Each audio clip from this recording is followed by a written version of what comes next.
Hello दोस्तों, नमस्कार। आप सब लोगों का माइटी स्टडी पर स्वागत है। आज हम लोग बात करने वाले हैं यूपी पॉलिटेक्निक के फर्स्ट ईयर के लिए 2018 का क्वेश्चन पेपर का क्वेश्चन नंबर 4 को आज के लेक्चर में हम कवर करेंगे। तो उससे पहले आपने क्वेश्चन नंबर 1, 2, 3 की वीडियो को अभी तक नहीं देखा है तो उसकी लिंक आपको डिस्क्रिप्शन में दिख रही होगी या फिर आप चैनल की प्लेलिस्ट में जाकर भी देख सकते हैं। तो आइए शुरू करते हैं क्वेश्चन नंबर 4। और उससे पहले जो लोगों ने अभी तक सब्सक्राइब नहीं किया हमारे चैनल को, वो सब्सक्राइब कर लें। देखते हैं क्वेश्चन 4। क्वेश्चन 4 हमें दे रखा है।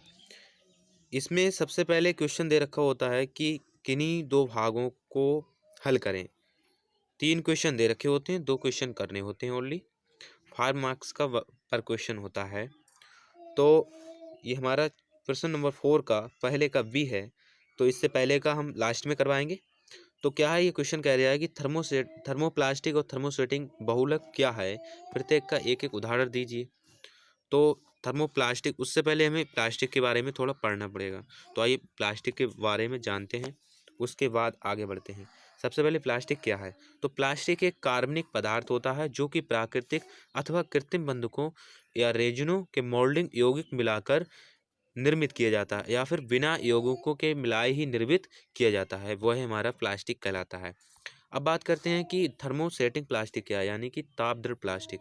तो यह प्लास्टिक ऐसा पदार्थ होता है जिसे आकार प्रदान करने के लिए ऊष्मा तथा दाब करने की आवश्यकता होती है।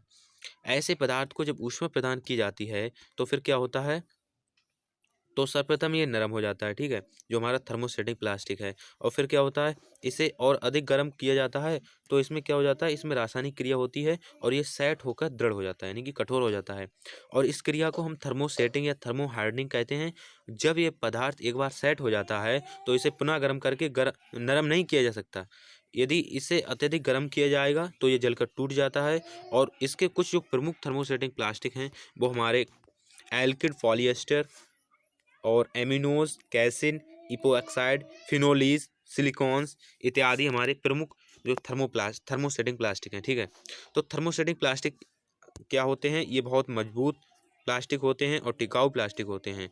इन्हें ये अनेक आकर्षक के अणुओं की तरह क्या होते हैं, कमज़ोर भी होते हैं। और फिर क्या है, ये रंगों में उपलब्ध होते हैं। इंजीनियरिंग में अधिकतर इसी प्लास्टिक का प्रयोग किया जाता है। और दूसरा हमारा थर्मोप्लास्टिक। थर्मोप्लास्टिक क्या है, तो आइए देखते हैं, यानी कि ताप प्लास्टिक। तो इस प्लास्टिक का कठोरीकरण भौतिक परिवर्तनों के फलस्वरूप होता है, ठीक है। और प्लास्टिक के अणुओं का बंधन कमजोर होता है और इसे गर्म करके बार बार पिघलाया जा सकता है। थर्मोप्लास्टिक को बार बार पिघलाया जा सकता है और जो शेप देना चाहें वो दे सकते हैं। प्लास्टिक पदार्थ गर्म होने पर नरम हो जाता है और ठंडा होने पर क्या हो जाता है, कठोर हो जाता है। इस प्लास्टिक की मुख्य विशेषता यह है कि ये गर्म व ठंडा करके बार बार पिघलाया व कठोर किया जा सकता है। इस गुण के कारण प्लास्टिक के टूटे फूटे व बेकार सामानों को पुनः पिघलाकर उनसे नए सामान बनाए जा सकते हैं, जो कि हमारा थर्मोप्लास्टिक होता है। तो ये प्लास्टिक अपेक्षाकृत कमज़ोर व कम टिकाऊ होता है। ये कमज़ोर होता है और टिकाऊ भी कम होता है। इससे वस्तुएं बनाने के लिए इसे सांचे में तब रखना पड़ता है जब तक कि पदार्थ पर्याप्त ठंडा न हो जाए, अतः सांचे में अधिक समय तक इसको रखना पड़ता है। इसे ताप प्लास्टिक इसलिए भी कहते हैं क्योंकि ये ऊष्मा के प्रति अत्यंत संवेदनशील होता है और ताप बढ़ने पर यह नरम हो जाता है और ठंडा होने पर कठोर व दृढ़, यानी कि रिजिड हो जाता है। तो क्या है फिर आगे, इसके कुछ प्रमुख हमारे प्लास्टिक हैं thermoplastic. Cellulose acetate, cellulose nitrate, nylon और पॉलीविनाइल क्लोराइड हमारे ताप प्लास्टिक पदार्थ हैं प्रमुख, ठीक है। नेक्स्ट क्वेश्चन की ओर बढ़ते हैं। नेक्स्ट क्वेश्चन क्या कह रहा है, आइए देखते हैं। नेक्स्ट क्वेश्चन हमारा कह रहा है कि धात्विक संक्षारण के कारण व रोकथाम पर संक्षिप्त टिप्पणी लिखिए। तो सबसे पहले हम देखते हैं धात्विक संक्षारण के कारण।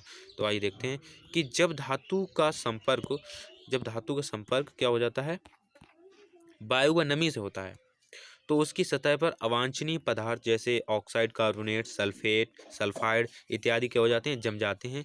तो हमारा जो इससे हमारी जो धात्विक संक्षारण हो जाता है, ये हमारे जो पदार्थ जम जाते हैं उसके पश्चात ये हमारा धात्विक संक्षारण हो जाता है उस सतह पर, ठीक है। नेक्स्ट आगे बढ़ते हैं। आगे कह रहा है कि संक्षारण से बचाव की विधियां बताइए। तो संक्षारण से बचाव की विधियाँ यानी कि प्रिवेंटिव मीजर हमारे ये हैं मुख्य, कि सबसे पहले इसे क्या करना पड़ेगा। सबसे पहले प्रॉपर डिजाइनिंग से इसे तैयार करना पड़ेगा। तो मुख्य डिजाइनिंग की इसकी कुछ सिद्धांत हैं, उनको देखते हैं। क्या क्या सिद्धांत हैं?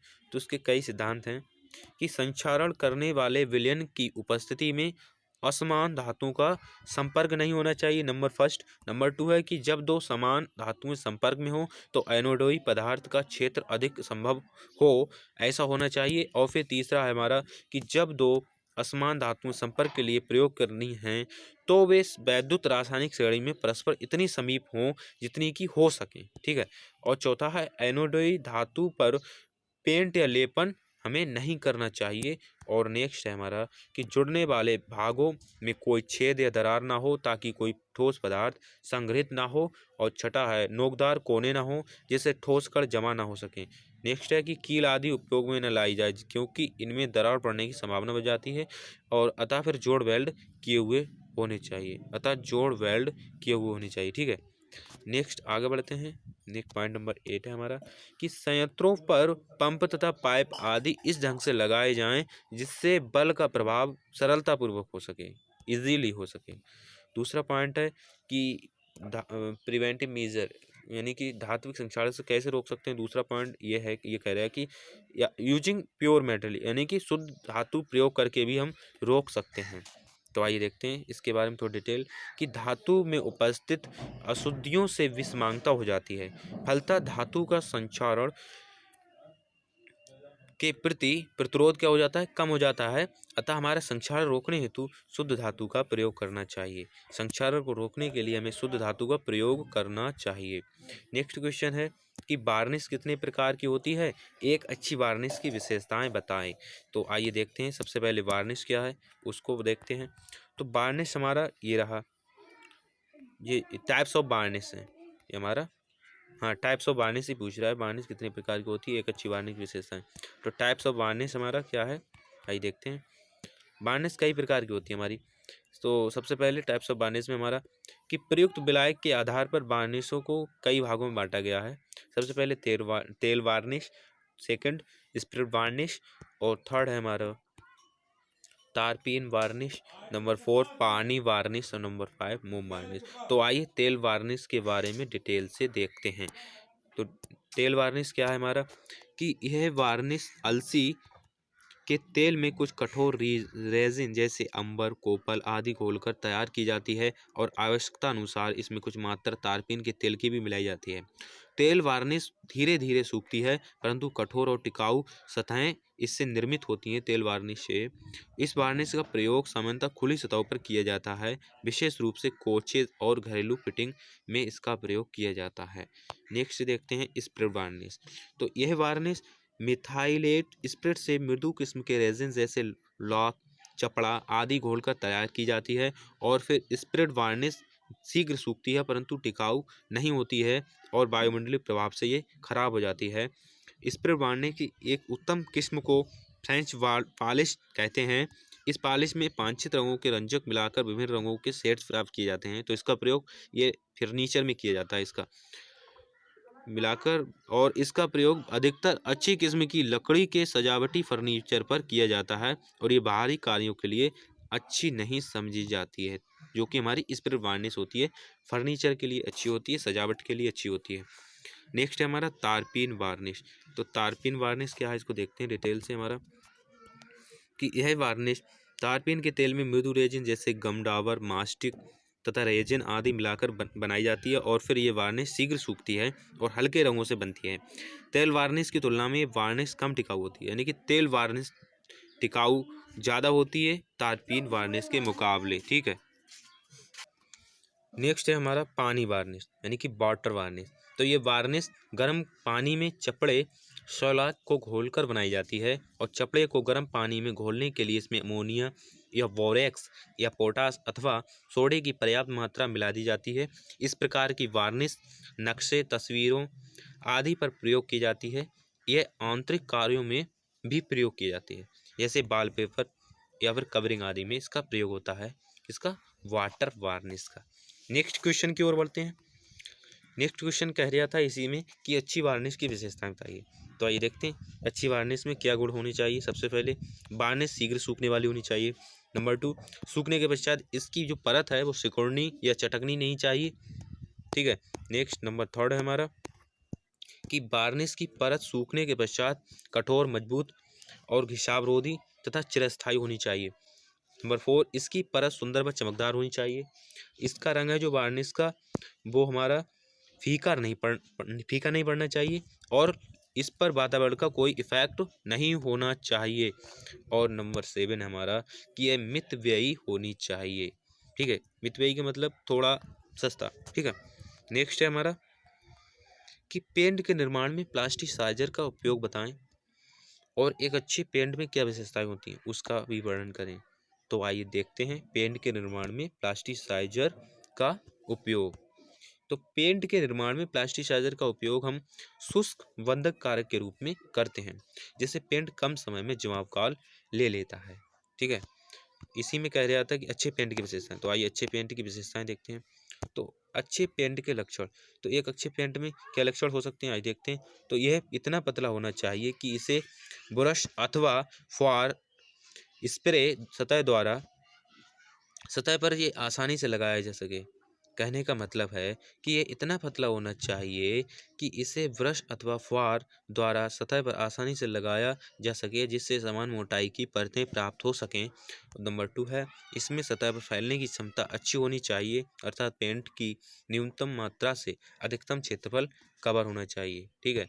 कम पेंट लगाने से अधिक पेंट हो जाए, कहने का मतलब क्षेत्रफल को अधिक कवर करे ये इसकी विशेषता नंबर 2 हो गई। नंबर 3 है हमारी कि पेंट की परत कठोर, लचीली, चिकनी, बस जल सह होनी चाहिए। जो पेंट की परत है और इसका वायुमंडलीय प्रतिरोध है वो अधिक होना चाहिए पेंट का। नंबर 4 है हमारा कि पेंट की परत सुंदर, चमकीली व टिकाऊ होनी चाहिए। और नंबर 5, पेंट सूखने पर सिकुड़ना नहीं चाहिए, अन्यथा सतह पर दरारें पड़ सकती हैं। नंबर 6 है कि पेंट करने के बाद इसका जो रंग है वो फीका नहीं पड़ना चाहिए। नंबर 7 है कि ये सतह से अच्छी प्रकार चिपक जानी चाहिए। नंबर 8, सूखने के बाद इस पर ब्रश के निशान दिखाई नहीं देने चाहिए, तब ये अच्छी क्वालिटी का पेंट माना जाएगा। सतह तथा श्रमिक पर इसका कोई प्रभाव नहीं पड़ना चाहिए। नेक्स्ट है कि पेंट शीघ्र सूखना चाहिए ताकि इस पर जो धूल वगैरह है वो ना जम सके। नंबर 11 है हमारा 11, पेंट संक्षारक एवं कीटाणुनाशक होना चाहिए। नेक्स्ट क्वेश्चन है हमारा प्रतिरोधक विलयनों के उपयोग लिखिए। तो सबसे पहले प्रतिरोधक विलयनों के क्या क्या उपयोग हैं उनको देखते हैं। तो प्रतिरोधक विलयनों के उपयोग नंबर 1 है हमारा कि प्रतिरोधक विलयन वनस्पति तथा जंतु क्रियाशील प्रयोगशाला तथा उद्योगों में महत्वपूर्ण भाग लेते हैं। नंबर 2 है हमारा कि जीवन प्रक्रमों में रासायनिक परिवर्तन एक निश्चित पीएच और निश्चित माध्यम में होते हैं और रक्त का माध्यम कुछ क्षारीय यानी कि पीएच मान हमारा 7.4 होता है। आमाशय रस अम्लीय और आंतों का माध्यम क्या होता है क्षारीय होता है। ठीक है। और नंबर 3 है हमारा कि गुणात्मक विश्लेषण CH3 COOH यानी कि एसिटिक एसिड और CH3 COONA सोडियम एसीटेट से बना प्रतिरोधक विलयन फास्फेट के निराकरण में क्या होता है प्रयोग होता है। आज का लास्ट क्वेश्चन है इस वीडियो का कि निम्नलिखित अभिक्रियाओं में बहुलक V की पहचान कीजिए। तो ये हमें रिएक्शन दे रखी है, इसमें जो हमारा बहुलक V है यानी इसकी पहचान हमें करनी है। तो सबसे पहले क्या करेंगे हम रिएक्शन को एज इट इज़ लिख लेंगे। उसके बाद इसको आगे बढ़ाएंगे तो हमें बाइनल एसिटिलीन हमें क्या होगा प्राप्त होगा। ये हमें बाइनल एसिटिलीन प्राप्त हुआ। रिएक्शन को आगे बढ़ाया तो हमारा बाइनल एसिटिलीन प्राप्त हुआ। फिर हम इसका पॉलीमराइजेशन करेंगे तब हमें क्या मिलेगा CH ट्रिपल बॉन्ड CH। ठीक है। फिर इसको फिर हम जो बाइनल एसिटिलीन है जो हमें प्राप्त हुआ रिएक्शन के बाद उसमें हम CH ट्रिपल बॉन्ड को यहाँ पे लास्ट में ऐड कर देंगे। ये हमारा बाइनल एसिटिलीन एज इट इज़ यहाँ पे लिखा रहने दिया यहाँ तक। तो यहाँ तक हुआ। उसके बाद ये हमारा CH ट्रिपल बॉन्ड CH है यहाँ पे ऐड कर दिया। यहाँ पे CH हो गया और यहाँ पे CH2 हो गया। ये हमने यहाँ पे ऐड कर दिया। तब हमें ये बी मिला, क्या मिला हमें बी, D1 वाइनिल एसिटिलीन हमें प्राप्त हुआ है। तो आई होप कि आज का ये लेक्चर आपके लिए पसंद आया होगा। अगर आप हमारे टेलीग्राम चैनल या व्हाट्सएप ग्रुप से जुड़ना चाहते हैं तो उसकी लिंक आपको डिस्क्रिप्शन बॉक्स में दिख रही होगी, वहाँ से जुड़ सकते हैं और कोई भी डाउट विदाउट एनी हेजिटेशन पूछ सकते हैं। तो मिलते हैं नेक्स्ट लेक्चर में, तब तक के लिए धन्यवाद। जय हिंद, वंदे मातरम। और इस वीडियो को ज़्यादा से ज़्यादा दोस्तों के पास शेयर कीजिए ज़रूर। ठीक है।